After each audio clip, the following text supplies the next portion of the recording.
Seguimos en el living y desde temprano estamos hablando de la gestión de residuos en nuestro hogar, que es el tema de la columna de hoy de Universidad Ort. Para eso recibimos a Inés Tiscornia, ella es coordinadora adjunta de gestión ambiental y docente de ingeniería en biotecnología de Ort. Gracias por acompañarnos. Muy contenta de estar acá, muchas gracias a ustedes. Bueno, estamos como consigna de la jornada preguntando a los televidentes a través de nuestro WhatsApp qué hacen con sus residuos, cómo los gestionan, cómo lo manejan.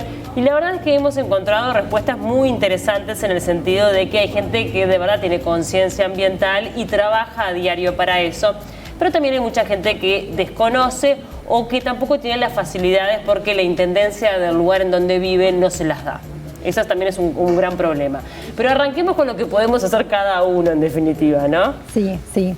Eso es una de las cosas apasionantes de la gestión de residuos, es que todos podemos hacer algo. Estamos ante una problemática que involucra la gestión de residuos, pero a otros aspectos de temas ambientales y bueno, todos podemos contribuir. ¿Qué podemos hacer en casa? Lo primero es empezar a clasificar, porque en ese momento tomamos la decisión de que los residuos dejan de ser residuos y pasan a ser recursos. Entonces, ¿qué hacemos en la cotidiana? Uno va al supermercado, llega, abre sus paquetes y empieza a generar cosas que va a descartar. Una botella de plástico, por ejemplo, es un tipo de plástico que en Uruguay se recicla. Las bandejas donde vienen tantas cosas, esas bandejas de Espumaplas. Sí, las bandejas de Espumaplas, en realidad, en términos generales en los residuos, lo primero es tratar de evitarlos. Entonces, la bandeja de Espumaplas es una cosa que si uno piensa la puede evitar bastante fácil. Puede buscar una alternativa de cartón, si va a un lugar a comprar comida, por ejemplo, o puede andar con su tupper, que ahí ya es un grado más de complejidad, pero es cuestión de acostumbrarse. Pero la botella de plástico, por ejemplo, se recicla muy bien en Uruguay. Está la tecnología, pero no llegan todas las botellas a la industria que tiene la capacidad para reciclarlas. Entonces es una pequeña acción bien sencilla que se puede incorporar en las casas. ¿Qué más podemos hacer en casa? Podemos separar los otros materiales reciclables. En Montevideo, en el sitio de disposición final, entran alrededor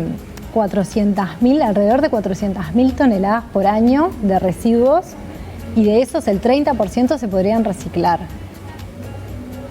Con esos números tenemos que hacer algo, ¿no? Claro. No puede ser que no cambiemos la forma de gestionar nuestros residuos. Hoy nos comentaba un televidente, decía, bueno, con los impuestos que pagamos, que se encarguen ellos de hacer la clasificación. Pero en realidad es necesario que se haga a nivel domiciliario porque justamente cuando no se hace la clasificación correcta, cuando se ensucia, es decir, si vos tirás un tarro con resto de yogur en un lugar donde hay residuo seco, arruinaste todo ese residuo seco. Entonces no hay manera de hacer la clasificación si no se hace desde el domicilio. Sí, sin duda. Todos tenemos que hacer nuestra parte. Y bueno, en nuestra casa, es verdad, lleva un poco de trabajo, pero tampoco es algo que después que uno se acostumbra, no es tan complicado. Si separamos la fracción reciclable, acá en Montevideo, no tenemos que clasificar por distintos tipos de materiales. Ponemos todo junto en una bolsa, el plástico, el vidrio, el papel y el cartón, las latas. ¿Y las pilas no? No, ahora hablamos de las pilas. Y todo eso lo llevamos a los contenedores que están en los supermercados, que forman parte de un plan en donde se pueden reciclar, que van a las plantas de clasificación. Hay una aplicación que se llama Donde Reciclo y que también tiene una opción web y ahí están todos los puntos en donde podemos encontrar a dónde llevar los diferentes materiales. Ahora hay unos ecocentros itinerantes, están empezando a aparecer más opciones. Me decías de las pilas. Las pilas son un tipo de residuo que hay que prestar atención, sobre todo las pilas chiquitas, las pilas botón, porque tienen componentes tóxicos para el ambiente y eventualmente también para la salud. Entonces, eso no lo podemos tirar en el contenedor común. ¿Qué hacemos con las pilas? Las tenemos que separar, guardar en algún contenedor separado, en algún frasco, por ejemplo, y eso llevarlo a estos lugares, por ejemplo, un ecocentro itinerante. pero separarlo de del resto de los residuos. Sí, después hay otras posibilidades que también son interesantes para quien tenga el espacio o hasta quien tenga la intención, que es hacer algo con lo orgánico, ¿no? Están las famosas composteras, o sea, las posibilidades de, hoy yo comentaba el tema de la yerba, de, bueno, guardar la yerba y después te puede llegar a servir como abono para algunas plantas. Ese tipo de cosas también es interesante poder rescatarlas, las cáscaras de las frutas, de las verduras. Sí, totalmente. El compostaje, y en particular el compostaje domiciliario, es algo que se puede hacer para reducir el 46% de los residuos que generamos en nuestra casa. Son orgánicos. De esos, no todos son compostables en el hogar, porque, bueno, no vas a tirar ni un pedazo de carne ni un pedazo de jamón, porque los tiempos que tenés y las temperaturas son diferentes al compostaje industrial, en donde podés llevar todo. Pero en la casa, como vos decías, yerba, cáscara de frutas, de verdura, té, café, todo eso se puede compostar. ¿Qué precisamos? Ganas. Una compostera.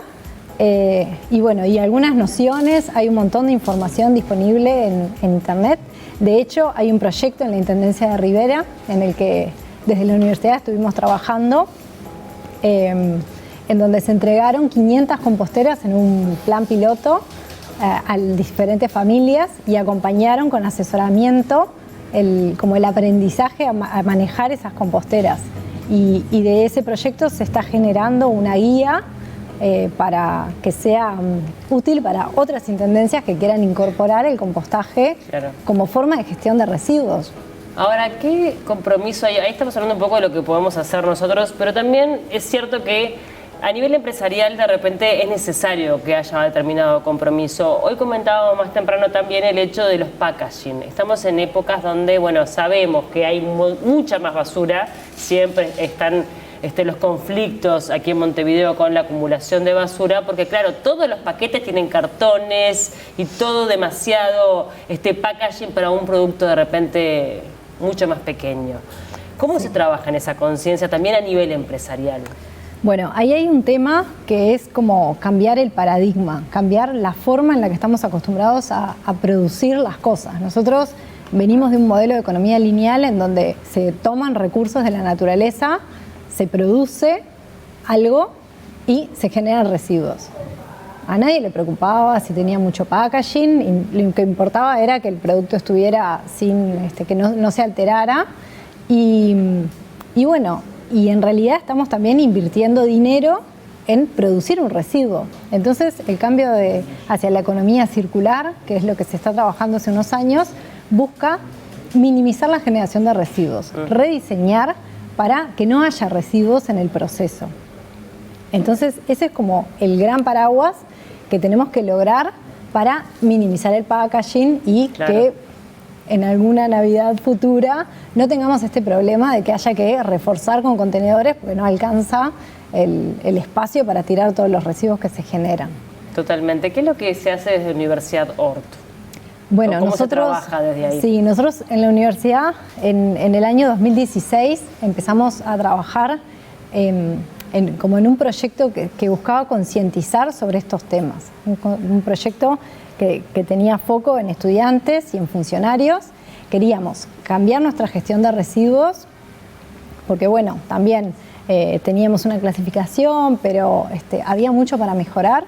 Empezamos por eso, por generar como un circuito diferenciado de materiales reciclables. Estuvimos estudiando nuestros residuos para ver qué era lo que más se generaba. Mandamos a hacer papeleras que también se hacen con materiales reciclados, como para también dar uso a cerrar el ciclo, ¿no? Porque si no estamos en la misma. Claro. Y todo esto se enmarca en un proyecto que es mucho más amplio, que busca generar conciencia ambiental. Y esto que hablábamos de la economía circular, del rediseño, tratamos de que se vea en la universidad y que aparezca en los contenidos académicos. El área de diseño industrial tiene determinadas asignaturas que trabajan con reutilización de materiales y otras cosas. Desde biotecnología también trabajamos en proyectos de valorización de residuos de la agroindustria, por ejemplo. La idea es que sea transversal y que de alguna forma influya en diferentes carreras. Por un lado tenemos la gestión, que es lo que ven los estudiantes cotidianamente y que después cuando empiezan a trabajar muchas veces me llaman y me dicen, acá no reciclan, ¿cómo hago para que mi empresa empiece a reciclar? Y bueno, y son como motores de cambio, que eso es uno de nuestros objetivos. Y además, en los contenidos académicos tratamos de que esto permee a todas las disciplinas. Sí, es que la verdad es que no hay escapatoria, o sea, es necesario a nivel, bueno, primero que nada por el cuidado del planeta, por el cuidado del medio ambiente, porque ya bastante daño le hemos hecho, pero también a nivel productivo, a nivel económico, para poder insertar nuestro trabajo en mercados internacionales. Cada vez hay mayores exigencias que están vinculadas con lo ambiental. Se está trabajando también acá en este gobierno con el Ministerio de Medio Ambiente, pero hay que ver hasta qué punto es prioridad, ¿no? Es importante también eso, de saber cómo es que se trabaja seriamente en el tema, y una de las partes es la educación a la ciudadanía, ¿no? Sí, sí, sin duda. Y bueno, la educación, la concientización, nunca es suficiente, siempre hay que seguir insistiendo. Comentabas, desde el Ministerio de Ambiente se ha estado trabajando en planes estratégicos, ahora se está trabajando en estrategias para disminuir la pérdida y el desperdicio de alimentos, que es una gran problemática. Sí, sí. El año pasado se publicó el Plan Nacional de Residuos. Hay como estrategias, todas basadas en este principio de la economía circular, que lo primero es minimizar la generación. Claro. Y bueno, hay mucho por hacer, mucho por hacer. Muchísimas gracias por acompañarnos, un gusto recibirte, y esperemos que le haya quedado como un tanto más claro, al menos para los televidentes, esto de cómo hacer esta clasificación en casa, y a través de esta columna, y lo que hablamos hoy, tal vez los incentivamos a que empiecen, que prueben desde un lugar poco ambicioso, tal vez al principio, ¿no? Con lo poco que puedan, y de a poco ir tomando el hábito. Gracias por el tiempo. Bueno, un placer.